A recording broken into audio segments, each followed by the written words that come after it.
నేను ఒకటే అడుగుతున్నా మరి కాంగ్రెస్ పార్టీని, ఇప్పుడు ముఖ్యమంత్రి అనేటోడు కాంగ్రెస్ పార్టీకా లేకపోతే తెలంగాణకా?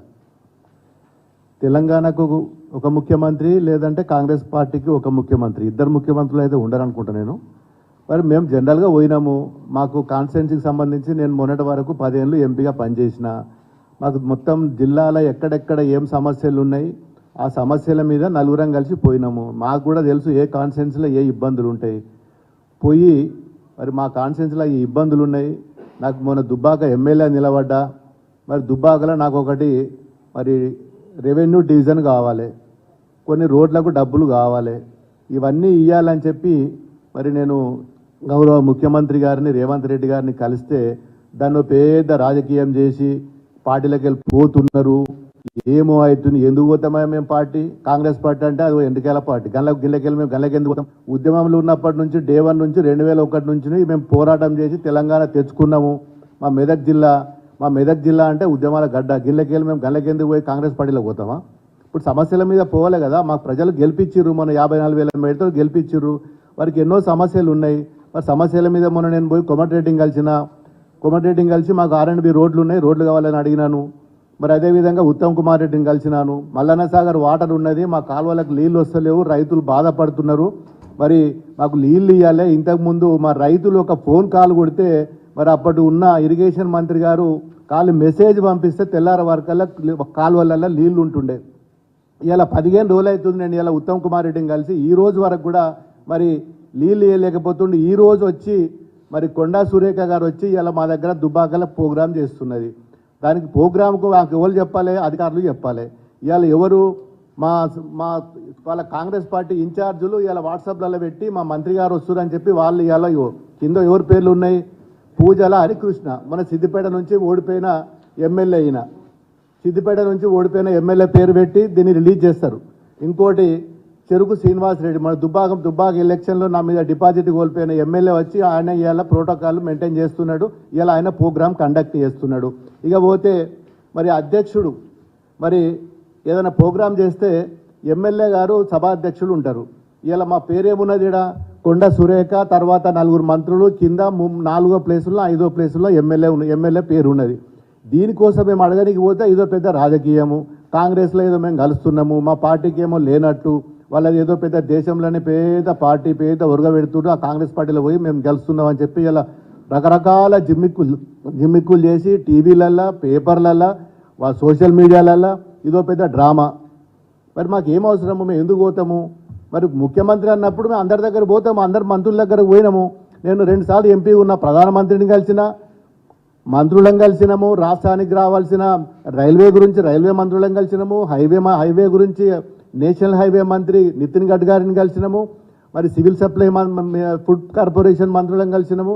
ఏ రోజు కూడా ఢిల్లీలో ఉన్నన్ని రోజులు మేము మంత్రులను కలిసి మాకు రావాల్సిన మరి తెలంగాణ రాష్ట్రానికి మా నియోజకవర్గం రావాల్సిన నిధుల గురించి కొట్లాడినాము. అదే తరహాలో ఇప్పుడు కూడా పోయినాం. ప్రధానమంత్రిని కూడా నేను 3 సార్లు కలిసిన. అదే తరహాలో ఈరోజు ముఖ్యమంత్రిని గారిని కలవడం తప్ప, మంత్రులను కలవడం తప్ప, అధికారులను కలవడం తప్ప, సెక్రటరియట్కి నేను పోయినా. ఇప్పటికి 4-5 సార్లు సెక్రటరియట్కి పోయిన అధికారుల దగ్గర మా ఫైల్స్ పట్టుకొని. ఎందుకు పోకూడదండి? దీన్ని పట్టుకొని వార్తలలో పెద్ద పేపర్లలో అడగడం అనేది కరెక్ట్ కాదు. మీరు మొన్న ఎలక్షన్లో ఇప్పుడు ఏమేమి వాగ్దానాలు చేసారో తెలుసు. 6 పథకాలు, 6 కాదు గ్యారంటీలు, మీరు చేసిన 13 గ్యారంటీ పథకాలు చేసిండ్రు. అవి ఇస్తే మేము కూడా స్వాగతిస్తాము, మీరు సన్మానిస్తాము, శాల్వాలు కప్తాము, బ్రహ్మాండంగా మీరు ఊరేగిస్తాము. ప్రజలకు ఏమి ఇచ్చారు? మొన్న పవర్ యూనిట్ 200 యూనిట్లు ఫ్రీ ఇస్తామన్నారు, 4,000 రూపాయలు పెన్షన్ ఇస్తామన్నారు, మహిళలకు వృత్తి 2,500 ఇస్తామన్నారు, మరి రైతు బంధు వేస్తామన్నారు. నిన్న రైతు బంధు అడిగితే ఒక ఊర్లో పోతే కోమటిరెడ్డి వెంకటరెడ్డి గారు చెప్తాడు కొట్టురే అంటుండ్రు. ఇదేనా సంస్కారం? వల్ల చెప్తాడు కొట్టుకోవడానికే నేను గవర్నమెంట్లో నేను రూల్లో సీట్లో కూర్చున్న పెట్టినరా? చెప్తోటి కొడితే అది ఏం సంస్కారం? అది ఇవి వాళ్ళు చేసే పనులు. ఇలా 15 రోజుల తర్వాత కూడా మాకు మల్లన్న సాగర్ ప్రాజెక్టులకి నీళ్ళు వదిలేక మొత్తం మన మొక్కజొన్నలు ఎండిపోతున్నాయి, పొద్దుతిరుగుడు ఎండిపోయింది, వరిసేనులు ఎండిపోతున్నాయి, నాటుకొచ్చిన తుకాలు కూడా మరి నాటేసుకుందామంటే కూడా నీళ్ళు వదులుతలేరు. 15 రోజుల తర్వాత ఇవాళ వచ్చి మంత్రి గారు వచ్చి ఇలా ప్రోగ్రాం పెట్టింది. దానికి ఎవరు? మొత్తం కాంగ్రెస్ కార్యకర్తలు వాళ్ళనే చీఫ్ గెస్టులు, వాళ్ళే స్టేజ్ మీద, వాళ్ళే ప్రోటోకాల్ దాంట్లో, వాళ్ళే అన్నిట్లలో కూడా వాళ్ళే. ఇలా వాళ్ళ సంస్కారం కాదు, మా సంస్కారం ఇది. మేము మొన్నటి వరకు కూడా ఇప్పుడు నా దగ్గర రఘునందన్ రావు గారు బీజేపీ ఎమ్మెల్యే ఉండే, వాళ్ళు సభాధ్యక్షులుగా వాళ్ళ ఫోటో మేము అది కూడా చూపిస్తాను నేను ఎట్లా పెట్టినాం మేము. మరి ఆ సంస్కారం కూడా లేకపోతే ఎట్లా వీళ్ళకు? ఫస్ట్ సభాధ్యక్షుడు మినిస్టర్ కింద పెట్టినాం, మరి అదే తరహాలో వీళ్ళు కూడా పెట్టాలి కదా గతంలో పెట్టినట్టు. అంటే రకరకాల తప్పు పనులు చేసి మీరు అనవసరంగా మమ్మల్ని బదనాం చేసి పార్టీలు మారుతుండనేది కరెక్ట్ కాదు. ఖచ్చితంగా ఈరోజు రేపు జరగబోయే ఎన్నికల్లో కూడా మరి మెదక్ పార్లమెంట్లో 100% గెలిచేది గులాబీ జెండా. మా ఎంపీగా మేము మా గౌరవ కేసీఆర్ గారు ఎవరైతే అభ్యర్థిని మరి అవకాశం ఇస్తాడో మరి దానికి 100% రేపు జరగబోయే ఎన్నికల్లో కూడా మీరు చేసిన వాగ్దానాలు, మీరు చేయబోయే వాగ్దానాలు ఏమున్నాయో అవన్నీ కూడా ఎండగడతాం. అవసరం అనుకుంటే మరి రోడ్డు మీదకి వస్తాం. మాకు ఏదైనా కొత్త ఏం కాదు, ధర్నాలు చేసైనా ఏదైనా ఇలా ప్రజలకు ఏదైతే మాట ఇచ్చిండ్రో మీరు ఆ మాట నిలబెట్టే వరకు కూడా మేము పోరాటం చేస్తాం. వచ్చే ఎన్నికల్లో కూడా ఖచ్చితంగా మెదక్ గడ్డ మీద ఎగిరేది గులాబీ జెండా. మా పార్టీ ఉన్నంతసేపు, మేము ఉన్నంతసేపు గులాబీ జెండాని ఇచ్చిపెట్టి కేసీఆర్ని ఇచ్చిపెట్టి ఎక్కడ పోయే అవసరము లేదు, మాకు ఉద్దేశము లేదు. మేము ఇప్పుడు కాదు, మళ్ళీ ముఖ్యమంత్రి గారిని నిన్న కలుసుడు కాదు, ఇంకా 100 సార్లు కూడా కలుస్తాం. సమస్యల మీద మా ప్రజల కోసం అందరు మంత్రులను కలుస్తాం, ముఖ్యమంత్రి గారిని కలుస్తాం. మరి ఇంకా 5 సంవత్సరాలు మ్యాండేట్ ఇచ్చిండ్రు, మరి ప్రతి నెలకు ఒకసారైనా కలుస్తాం, 2 నెలలకు ఒకసారైనా కలుస్తాం. ఏ అవసరం ఉన్నా కానీ ముఖ్యమంత్రులను, మంత్రులను, చీఫ్ సెక్రటరీలను అందరినీ కలుస్తాం. అవకాశం వాళ్ళు వాగ్దానాలు ఇచ్చినవి తీయకపోతే కూడా దాని మీద కూడా అన్ని విధాల పోరాటం చేస్తాం. ప్రజల కోసం పోరాటం చేసిన పార్టీ ఇలా బీఆర్ఎస్ పార్టీ. మరి మా మీద అనవసరమైన దుష్ప్రచారాలు చేస్తే మాత్రం ఊరుకునేది లేదు, ఖచ్చితంగా ఎండగడతాం. మీరు చేసిన మొన్న ఎలక్షన్లో ఇచ్చిన వాగ్దానాలు ఏదైతుందో అవి పూర్తి చేసే వరకు కూడా మా పోరాటం ఆగది. Thank you. ఇంకేమైనా అడిగితే అడగచ్చు మీరు.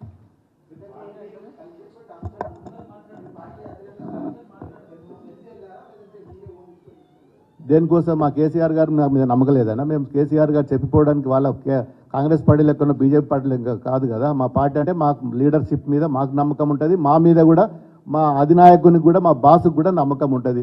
మా మీద అంత ఫ్రీడమ్ ఉంది కాబట్టి మేము పోగలుగుతాం. మాకంత భయం ఏముంటుంది? మా కేసీఆర్ గారు పోకమని చెప్పడు. అభివృద్ధి కంటే ఒక ఉద్యమం చేసినప్పుడే మరి గొంగలి పురుగునైనా నేను తెలంగాణ రాష్ట్రం కోసం ముద్దాడుతా అన్నాడు. మరి ఇలా మాకు కూడా మా తెలంగాణ అభివృద్ధి కోసం మేము ఎవరినైనా కలుస్తాం, ఎక్కడికైనా పోతాం. ఇంకా 100 సార్లు అయినా మేము రేవంత్ రెడ్డిని కలుస్తాం. డెఫినెట్గా ఒక బీఆర్ఎస్ లీడర్గా, బీఆర్ఎస్ ఎమ్మెల్యేగా తప్పకుండా పోతాం, కలుస్తాం. ఈ ఒక్కరోజు కాదు, every time, any time, anywhere తప్పకుండా కలుస్తాం.